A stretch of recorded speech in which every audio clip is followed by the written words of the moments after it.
Terima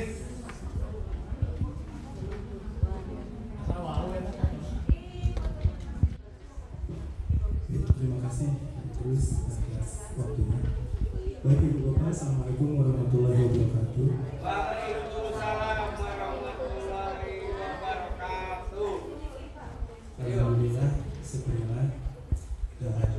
Pada kesempatan ini kita masih bisa melaksanakan aktivitas meski sudah malam, mudah-mudahan masih bersemangat Ibu Bapak ya. Sebelumnya saya ucapkan terima kasih kepada Bapak Kepala Sekolah dan kepada Bapak Ibu Panitia IHT yang telah memberikan kesempatan kepada saya untuk menunaikan amanah dari pendidikan guru penggerak. Jadi saya di sini dalam rangka menunaikan amanah, insya Allah terlaksana. Dan saya juga mohon maaf kepada Ibu Bapak yang sudah senior. Saya di sini bukan untuk mengajari Ibu Bapak ya. Terlebih kepada Ibu Bapak yang sudah lulus menjadi guru penggerak ya. Saya hanya ingin berbagi bahwa dalam hal ini saya sebagai peserta pendidikan guru penggerak itu ada amanah yang ingin saya berbagi, ingin saya sampaikan. Mulai dari modul 1.1 sampai 1.4 alhamdulillah sudah saya lalui. Yang diantaranya itu modul 1 ini terdiri dari 4 submodul yang terdiri dari rangkaian materi pembelajaran. Modul 1.1 itu bicara tentang paradigma ya, paradigma filosofi pendidikan menurut Ki Hajar Dewantara. Jadi ini biangnya istilahnya ya, biang dari pendidikan guru penggerak. Langsung ya, mohon maaf, terima kasih Ibu Bapak. Oh ya, saya juga ingin menyampaikan bahwa jika ada kesalahan mohon dikoreksi Ibu Bapak ya, karena dalam hal ini saya menyampaikan apa yang saya pahami dan itu belum tentu mungkin sesuai dengan yang seharusnya seperti itu. Tidak apa-apa Ibu Bapak, kalau misalnya ada kesalahan kita saling mengkoreksi saja. Jadi yang pertama adalah sebagai sumber pertama yaitu paradigma filosofi pendidikan Ki Hajar Dewantara. Jadi sebenarnya paradigma tentang pendidikan itu banyak. Hanya yang menjadi sumber awal adalah filosofi Ki Hajar Dewantara ini. Dan ini juga diimplementasikan dalam kurikulum Merdeka. Ini sama, kurikulum Merdeka, guru penggerak, termasuk PMM ini adalah bicara tentang paradigma ini. Kemudian paradigma ini melahirkan ide-ide yang kemudian mengambil pemikiran-pemikiran yang sejalan dengan paradigma ini. Lanjut ke modul kedua. Modul kedua itu bicara tentang nilai-nilai guru penggerak. Jadi nilai-nilai apa yang harus ada pada guru penggerak. Kemudian yang kedua adalah kompetensi yang harus dimiliki oleh guru penggerak, supaya nanti kalau melakukan prakarsa perubahan itu sudah punya kompetensinya. Seperti itu. Yang ketiga itu kemudian bicara visi guru penggerak. Jadi setiap guru sebenarnya harus punya visi. Visi ini sebagai impian atau harapan dari seorang guru kedepannya itu inginnya seperti apa. Nah, visi ini juga disusun harus mengikuti atau sesuai dengan paradigma yang sumbernya tadi, yaitu pemikiran filosofi pemikiran Ki Hajar Dewantara tentang pendidikan. Nah,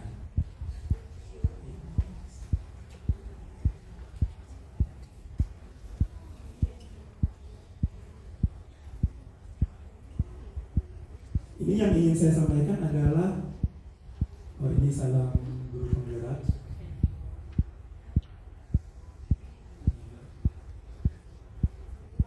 Nah, Maksudnya di sini adalah diseminasi modul 1.4 tentang budaya positif. Budaya positif ini mungkin ada keterkaitan juga dengan tadi yang dibahas oleh Pak Idrus di dalam rapor pendidikan. Ya, dari bagaimana kita seharusnya bukan menghukum harusnya ya Pak Idrus.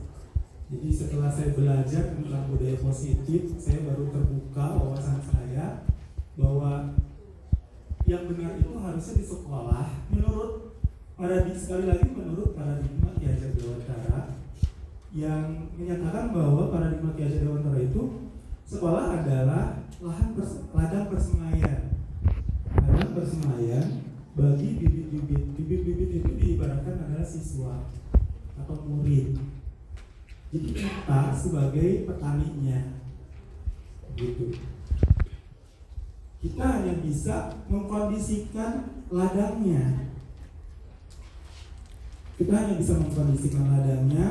Kemudian kita menanam benih-benih tadi, merawatnya, tanpa kita bisa merubah kodrat dari bibit itu. Kalau bibitnya padi, kita tidak bisa merubahnya menjadi tanaman lain selain padi.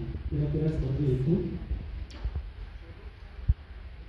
Ini konsep inti dari budaya positif, yaitu perubahan paradigma, disiplin positif, nilai-nilai kebajikan, motivasi perilaku manusia, keyakinan kelas, kebutuhan dasar manusia, posisi kontrol guru, dan restitusi. Ini yang akan saya bahas satu persatu. Insya Allah mungkin waktu cukup ya. Kita singkat-singkat saja, Ibu Bapak.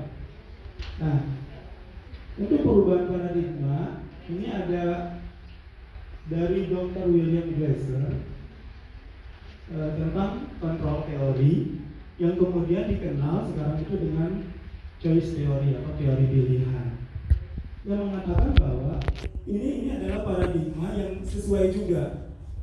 Jadi yang diambil adalah yang sesuai dengan paradigma filosofi pemikiran pendidikan Ki Hajar Dewantara. Ini yang diambil adalah ilusi guru mengontrol murid. Jadi pada dasarnya kita tidak dapat memaksa murid untuk berbuat sesuatu jikalau murid tersebut memilih untuk tidak melakukannya. Jadi pada dasarnya murid itu tidak bisa kita paksa. Kalaupun bisa, itu sebenarnya adalah kondisi di mana murid mengizinkan dirinya untuk dipaksa, seperti itu. Jadi paradigma lama seperti ini harus dirubah gitu. Kemudian yang kedua, ilusi bahwa semua penguatan positif efektif dan bermanfaat. Jadi di sini maksudnya penguatan positif itu seperti bujukan, rayuan. Itu kalau paradigma lama itu bisa efektif dan bermanfaat. Pada kenyataannya tidak selalu itu, karena baik ini rayuan ataupun paksaan tadi itu adalah faktor eksternal, faktor di luar dari diri siswa atau murid. Kemudian yang ketiga, ilusi bahwa kritik dan membuat orang merasa bersalah dapat menguatkan karakter. Seringkali kita masih melakukan praktek-praktek mengkritik siswa atau membuat mereka merasa bersalah. Dengan tujuan apa? Dengan tujuan supaya karakter mereka kuat. Jadi pada kenyataannya ternyata menurut paradigma Ki Hajar Dewantara ini, atau dalam hal ini Dr. William Glasser dengan teori pilihannya, itu tetap berada di luar diri siswa. Jadi masih faktor eksternal. Jadi belum tentu sesuai dengan keinginan siswa. Jadi siswa bisa saja melakukannya bukan karena keinginan dia secara sadar. Kemudian yang selanjutnya, ilusi bahwa orang dewasa memiliki hak untuk memaksa. Kita sekian lama selalu punya pikiran bahwa orang dewasa punya hak untuk memaksa orang yang lebih muda. Itu yang berkembang di masyarakat maupun di sekolah selama ini ya. Sampai kemudian saya menemukan pembelajaran ini. Sedikitnya saya tercerahkan bahwa oh iya juga ya. Gitu. Jadi bukan berarti orang dewasa selalu punya hak untuk itu. Iya, bisa jadi memang orang dewasa punya pengetahuan, punya wawasan, punya pengalaman lebih banyak daripada orang yang lebih muda di bawahnya. Tetapi bukan berarti kemudian dia bisa memaksakan kehendaknya seperti itu. Seperti halnya kita kepada murid.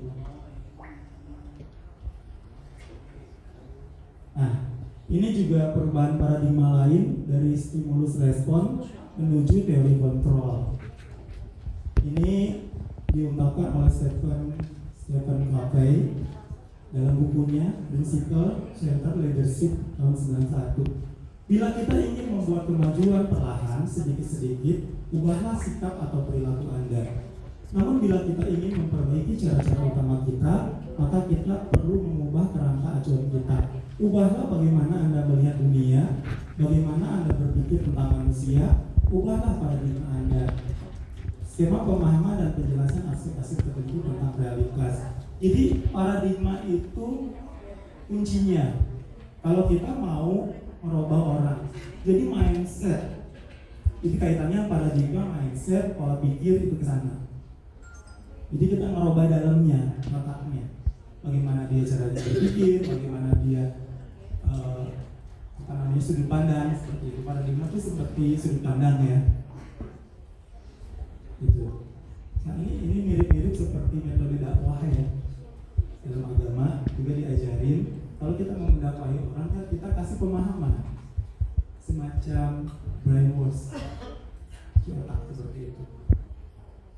Nah ini dari stimulus respon ada beberapa realitas atau kebutuhan kita sama.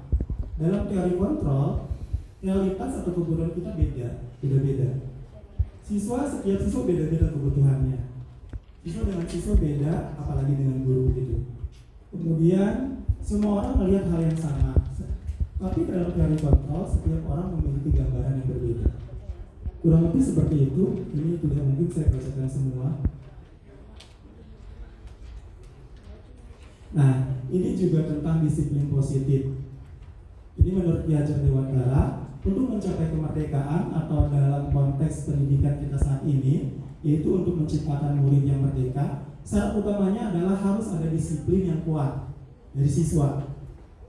Disiplin yang dimaksud adalah disiplin diri yang memiliki motivasi internal. Jadi kalau siswa mau merdeka, ya harus disiplin siswanya. Seperti itu. Bagaimana kita mendisiplinkan siswa? Ini juga akan dibahas. Jika kita tidak memiliki motivasi internal, maka kita memerlukan pihak lain untuk mendisiplinkan kita, atau motivasi eksternal, karena berasal dari luar, bukan dari dalam diri kita sendiri. Jadi tetap, meskipun kita memberikan kemerdekaan kepada siswa, kemerdekaan itu juga harus dipertanggungjawabkan oleh siswa yang bersangkutan. Gitu. Dia tidak mau diatur oleh eksternal, misalnya guru, tetapi dia sendiri tidak bisa mengatur dirinya sendiri, itu juga bahaya. Seperti itu. Mungkin ini dari luar, Diane Goshen, Restructuring School Discipline 2001. Kata disiplin berasal dari bahasa Latin disciplina yang artinya belajar. Kata disiplin juga berasal dari akar kata yang sama dengan disciple atau murid, yaitu pengikut. Untuk menjadi seorang murid atau pengikut, seseorang harus paham betul alasan mengapa mereka ikut suatu aliran atau ajaran tertentu, sehingga motivasi yang dibangun adalah motivasi intrinsik, bukan ekstrinsik. Kira-kira seperti itu. Jadi tetap harus ada dari dalamnya, dari dalam diri siswa sendiri. Sama seperti iman ya, jadi dari dalam kita tergerak dari dalam, bukan karena faktor eksternal. Faktor eksternal mungkin mesti mulus aja. Nah ini nilai-nilai kebajikan. Ki Hajar Dewantara maupun Diane Goshen mengartikan disiplin sebagai bentuk kontrol diri, yaitu belajar untuk kontrol diri agar dapat mencapai suatu tujuan mulia. Tujuan mulia di sini mengacu pada nilai-nilai atau prinsip-prinsip mulia yang dianut seseorang. Kita namakan nilai-nilai tersebut sebagai nilai-nilai kebajikan. Nilai-nilai kebajikan itu banyak ya. Mungkin setiap organisasi, entah itu besar atau organisasi kecil, itu pasti punya nilai-nilai kebajikannya sendiri yang mereka rumuskan. Nah, untuk kita di sekolah, kita sudah disodorkan yang sudah jadi, yaitu di kurikulum Merdeka, yaitu profil pelajar Pancasila. Ini nilai-nilai kebajikan yang bisa kita terapkan kepada siswa.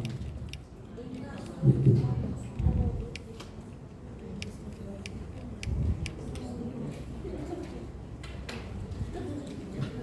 Kemudian ada motivasi perilaku manusia. Gianni Gosen dalam bukunya yang sama itu menyebutkan 3 motivasi perilaku manusia. Jadi manusia berperilaku itu ada dorongan, ada motivasi, termasuk murid-murid kita.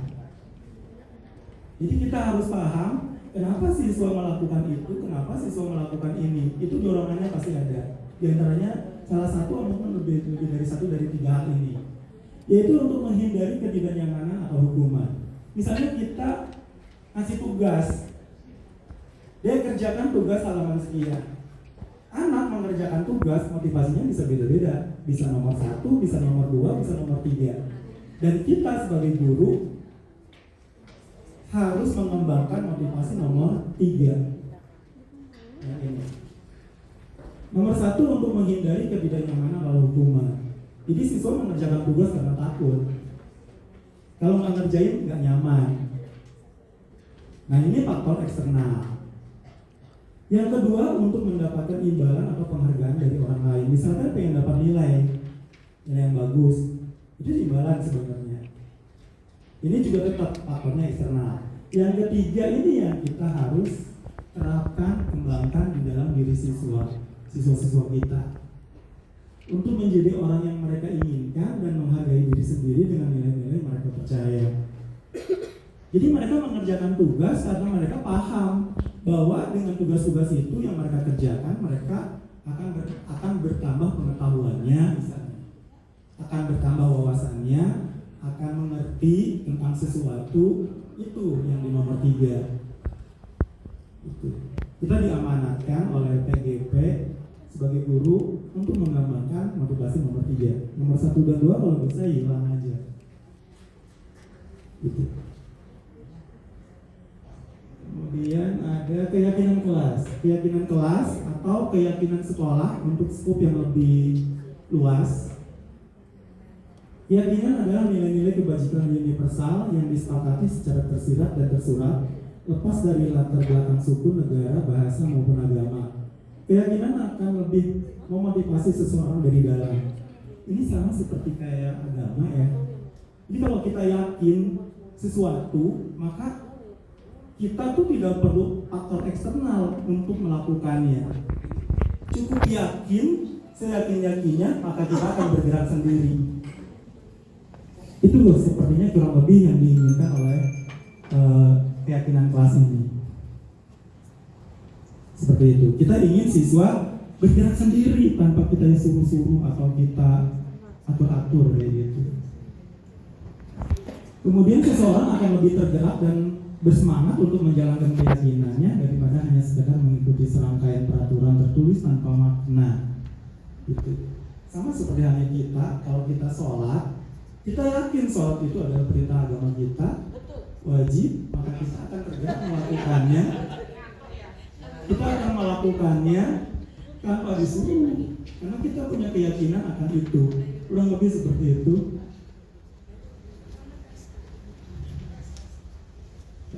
Kemudian ini 5 kebutuhan dasar manusia. Ini juga yang melatar belakangi perilaku manusia termasuk murid-murid kita. Jadi kalau murid-murid kita berperilaku A, berperilaku B, itu pasti didasari oleh, selain motivasi tadi, pasti didasari oleh salah satu atau lebih dari 5 kebutuhan dasar ini. Di antaranya adalah bertahan hidup, makan, minum, kebutuhan biologis yang sifatnya fisiologis, fisik. Yang kedua, penguasaan, kesenangan, kebebasan, kasih sayang dan rasa diterima. Ini kebutuhan dasar manusia menurut Dr. William Glasser dengan teori pilihan. Itu. Ini mohon maaf ya, kalau kita lihat dari luar, tapi kalau sesuai tidak ada salahnya ya. Kita lihat lagi, jadi kalau misalnya ada siswa melakukan perilaku kesalahan, itu bisa kita cek. Ini bisa membantu kita mengambil tindakan atau mengambil tindakan untuk menyelesaikan kesalahan yang dilakukan oleh siswa. Jadi istilahnya kesalahan, bukan pelanggaran. Kalau pelanggaran itu lebih ke aturan, sementara aturan seharusnya sekarang udah nggak disebut sebagai peraturan, tapi lebih ke keyakinan sekolah atau keyakinan kelas.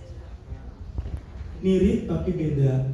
Jadi keyakinan sekolah atau keyakinan kelas bisa dirumuskan berdasarkan peraturan sekolah. Hanya tinggal diganti kalimat-kalimatnya saja. Dari yang negatif, dilarang membuang sampah, menjadi misalnya jagalah kebersihan. Jadi dilarang membuang sampah itu peraturan. Jagalah kebersihan itu keyakinan kelas atau keyakinan sekolah. Tidak serumit seperti yang kita bayangkan, kira-kira seperti itu. Gitu. Saya tidak berani menyebut sebagai sesederhana itu. Soalnya saya juga masih belajar. Terus, nah ini 5 posisi kontrol guru dalam restitusi ya. Ini nggak saya sebutkan. Yaitu sebagai penghukum, kemudian pembuat merasa bersalah, sebagai teman, sebagai pemantau, dan sebagai manajer. Yang mana yang harus kita perankan? Mungkin ibu bapak guru yang sudah lulus CGP atau yang sedang proses tapi sudah melewati materi ini masih tahu gitu. Kita lihat ada video ya kalau nggak salah. Nah, ini saya ambil dari YouTube.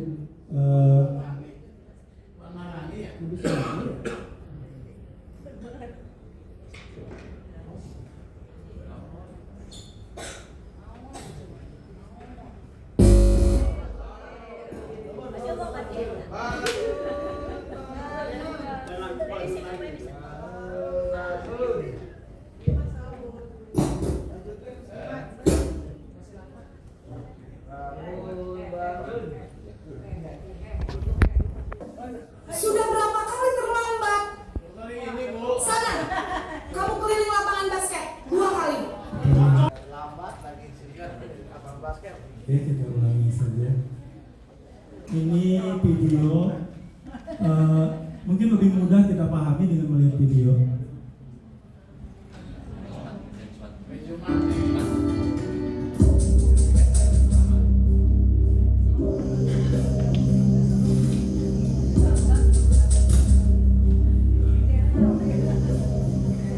Naren, sini kamu. Selamat pagi Bu. Selalu terlambat. Kamu deh, pasti terlambat. Maaf Bu, saya Apa? Apa coba? Alasan kamu apa lagi? Kapan sih kamu tidak terlambat? Malas sekali ya kamu jadi anak. saya Dasar pemalas. Gak kapok-kapok sih kamu. Sudah berapa kali terlambat? Sana, kamu keliling lapangan basket 2 kali. kenapa saya harus ke lapangan basket Bu? Kenapa? Kamu melawan ibu? Berani-beraninya jawab. Sudah terlambat, masih berani jawab pula. Sekarang, keliling lapangan basket 5 kali sekalian. Biar kapok. Cepat. Pergi sana ke lapangan basket.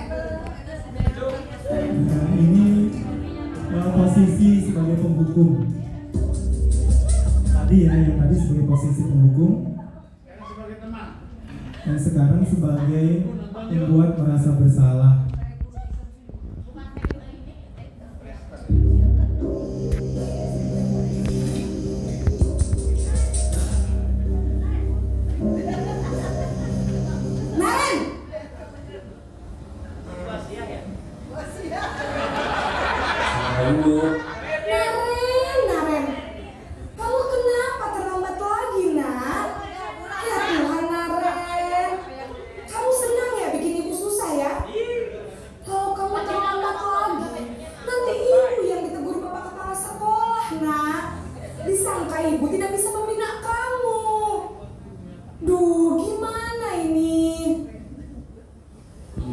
Maaf Bu.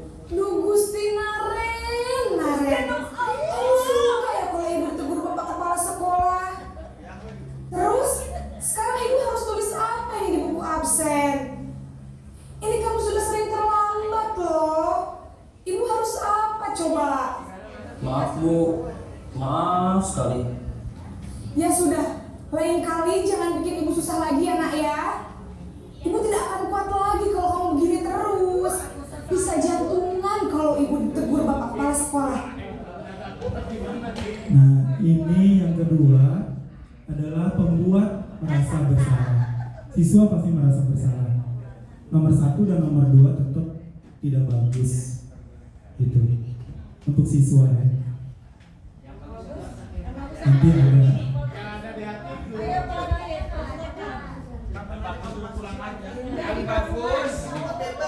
yang bagus kalau lihat yang bagus itu kalau lihat perform tiket ya setuju laporkan setiap hari. Maaf ya Bu.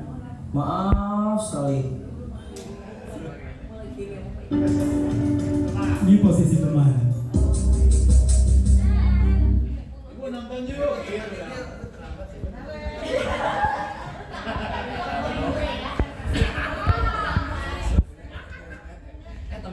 Mas, gimana? Saya nonton yuk ya.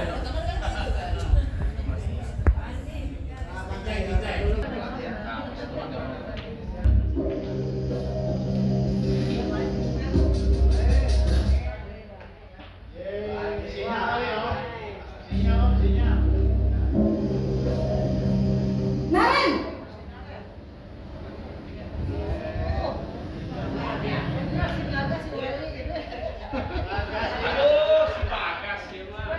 Bentar lagi Bu. Wah, sudah jam berapa ini nak? Terlambat lagi ya sayang. Iya Bu. Habis ibu saya udah melakukan saya Bu. Kamu malah menyalahkan ibu kamu. Kamu bukannya anak yang larinya paling kencang. Kok terlambat sih? Iya Bu. Saya memang terlambat bangun tadi. Jadi biarpun saya lari kencang, tetap gak kekejar Bu. Ya sudah sana. Nanti lain kali larinya lebih kencang lagi ya. Biar gak terlambat lagi. Bikin senang ibu. Demi ibu. Bisa kan? Bisa Bu.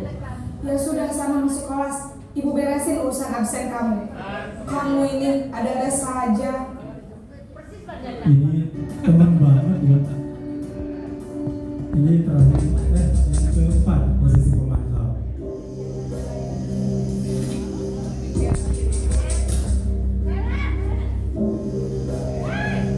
Naren!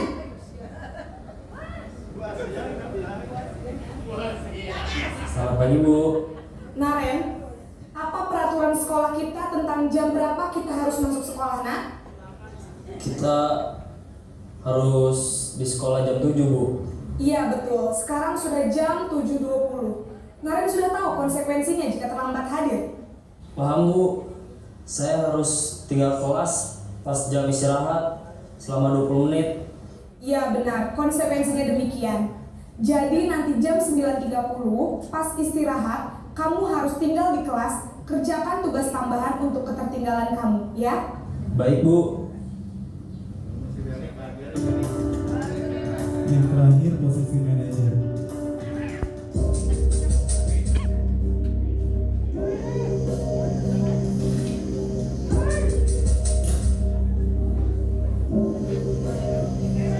Naren!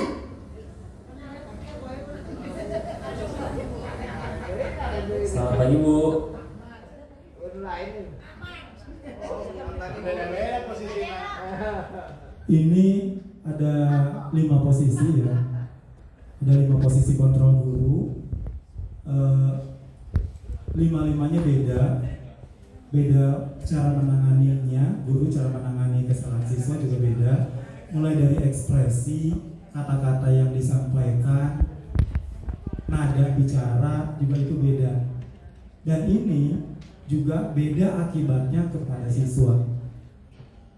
kita sebagai guru dapat amanah dari PGP untuk menggunakan posisi kontrol nomor 5, yaitu manajer. Gitu. Jadi posisi kontrol itu mempengaruhi mental siswa juga. Ini kembali lagi ke budaya positif. Jadi budaya positif itu sebenarnya sasarannya bukan hanya siswa, tapi warga sekolah secara keseluruhan, baik guru, siswanya sendiri sebagai subjek pembelajaran di sekolah, kemudian warga sekolah lainnya. Itu menjadi sasaran dari budaya positif. Jadi kita harus sedikit demi sedikit memang kita harus merubah. Ada banyak pertanyaan memang ketika pendampingan individu atau ketika lokakarya itu, tapi kan itu anak kita udah SMA misalnya. Bagaimana kalau misalnya setelah misalnya di restitusi mengulangi kembali seperti itu. Jadi jawabannya adalah bahwa perubahan itu butuh proses. Tidak ada perubahan yang instan seperti kita bikin Indomie instan. Gitu. Jadi butuh proses. Apalagi kemudian merubah paradigma. Kemudian setelah merubah paradigma, kemudian mengembangkannya, melakukannya, itu butuh proses yang kadang butuh waktu nggak setahun 2 tahun, beberapa generasi mungkin ya. Ini sepertinya udah setengah. Kita lanjut saja. Nah, ini segitiga restitusi. Restitusi adalah proses menciptakan kondisi bagi murid untuk memperbaiki kesalahan mereka. Jadi kita guru membantu murid memperbaiki kesalahan, bukan menghukum atau memberikan konsekuensi. Betul kata Pak Idrus tadi, bahwa menghukum itu kadang kita memberikan tindakan kepada siswa yang tidak ada hubungannya sama sekali dengan kesalahan siswa. Ada hukuman, ada konsekuensi, ada restitusi. Hukuman kadang tidak ada hubungannya dengan apa yang dilakukan oleh siswa, kesalahan yang dilakukan oleh siswa. Sementara konsekuensi ada hubungannya, tapi masih tetap faktor eksternal yang muncul. Hukuman, konsekuensi masih faktor eksternal yang muncul. Nah, yang diharapkan oleh PGP ini adalah kita sebagai guru menggunakan restitusi.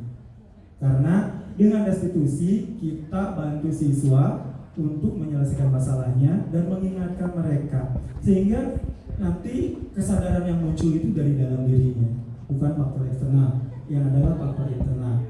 Ini segitiga restitusi sebenarnya langkah-langkah bagaimana kita melakukan restitusi kepada siswa ketika siswa melakukan kesalahan. Mulai diantaranya misalnya yang pertama, menstabilkan identitas. Jadi ketika siswa melakukan kesalahan, pasti perasaan siswa muncul banyak. Merasa salah, merasa takut dihukum, seperti itu. Nah, itu kita perlu stabilkan dulu. Bisa dengan cara mengatakan kepada siswa itu, setiap orang pasti pernah melakukan kesalahan. Kamu bukan satu-satunya yang pernah melakukan kesalahan. Nah, kata-kata seperti ini mungkin sedikit mengobati rasa bersalah siswa atau rasa takut ketika mereka melakukan kesalahan. Obatinlah. Yang kedua adalah memvalidasi tindakan yang salah, bukan ngebenerin ya. Maksudnya membenarkan sesuatu yang dilakukan siswa salah, tapi kita anggap benar bukan. Tetapi kita mencari semacam bukan pembenaran juga sebenarnya, tapi memvalidasi. Contohnya kata-katanya seperti ini, kamu tentu punya alasan mengapa melakukan itu. Biar siswa ngomong, nanti alasannya kenapa kamu mukul si A. Nah, alasannya biar mereka ngomong sendiri, kita pancing-pancing. Kemudian adakah cara yang lebih efektif untuk mendapatkan apa yang kamu butuhkan? Kalau misalnya ada anak malak, apa nggak ada cara lain untuk memenuhi kebutuhan kamu? Gitu. Karena tadi perilaku siswa didasari oleh 5 kebutuhan dasar dan juga 3 motivasi. Jadi perilaku siswa didasarkan oleh itu. Jadi kita bisa menggali informasi dari tadi kebutuhan dan motivasi tadi perilaku.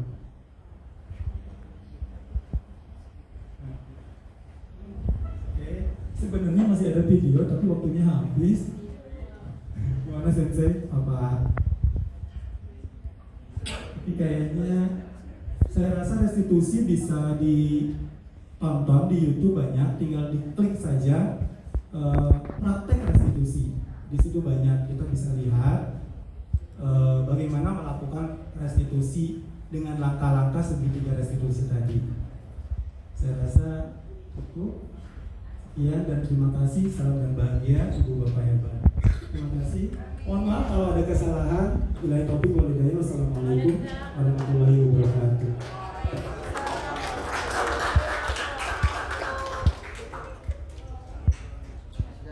Oke, saya kembalikan kepada Pak Idrus, moderatornya. Ya, terima kasih Bu Andi. Sekali lagi Bapak Ibu kita berikan close untuk Pak Andi.